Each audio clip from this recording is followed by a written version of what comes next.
A guy the first was dating intentionally tried to get me pregnant when we were together.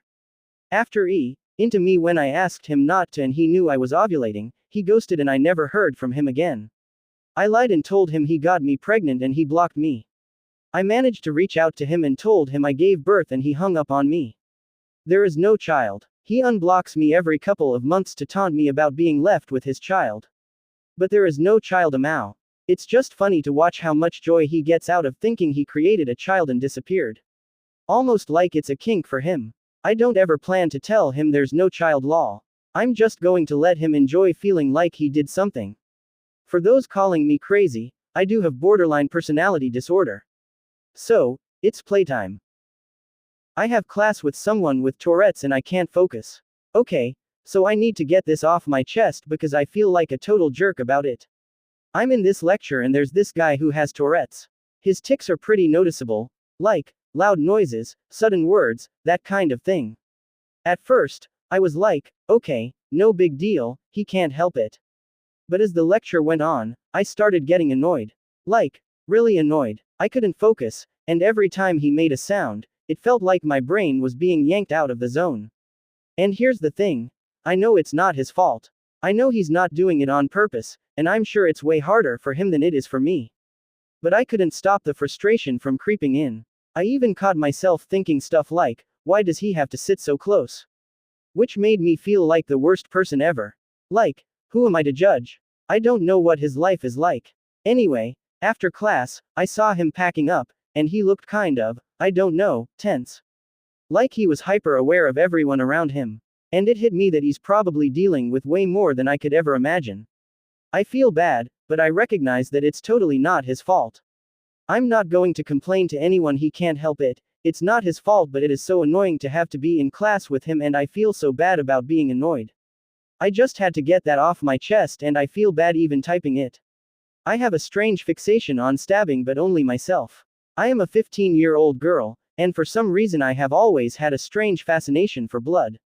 I do love the color of it, the concept of drinking carrying the blood of someone you love, and I have always enjoyed having blood tests ran on me, where the nurse draws blood out of me. For some reason, I have also thought of the concept of exchanging blood vials with the one I love, my one and only that I will hopefully, one day, have. I have always wondered what it meant, and I even remember acting like it was blood, when I got pomegranate juice on my fingers. So, basically, ever since I knew myself, I have always loved blood.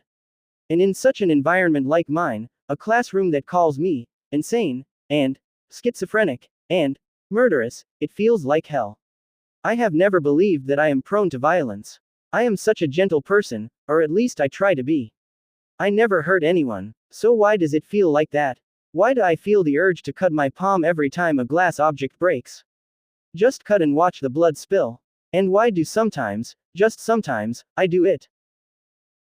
I'm a degenerate pastor who's had multiple affairs with women in my congregation. One of the women has threatened to tell my wife and I'm stepping down BC of it. I'm a degenerate, I need help and I'm remorseful for the woman and for my marriage. Figured I'd tell someone before my life goes to hell literally and figuratively. Update: more woman I've had affairs with are trying to get me kicked from the church altogether and have told my wife. She has said she doesn't want to talk to me RN and wants me out of the house. In second grade, one terrorized this boy and he ended leaving the school because of me. I was a really weird kid. So there was this kid Ema, call him B. So B was my desk mate. Like I said, I was a weird kid. I'd talk to myself and my sister says that I drew dead people. No one really talked to me. Because no one talked to me, I wanted attention from others. The only way I saw how to be noticed by others was to be scary. Like in a cringe way, I'd growl at other kids. If I played games with the other kids, I'd always be it. Sometimes when I approached other kids, they'd just run. So because V sat with me, he practically had to talk to me. I terrorized that poor kid. I would give him a weird ass smile and stare at him. I'd make scary stories and whisper them to him.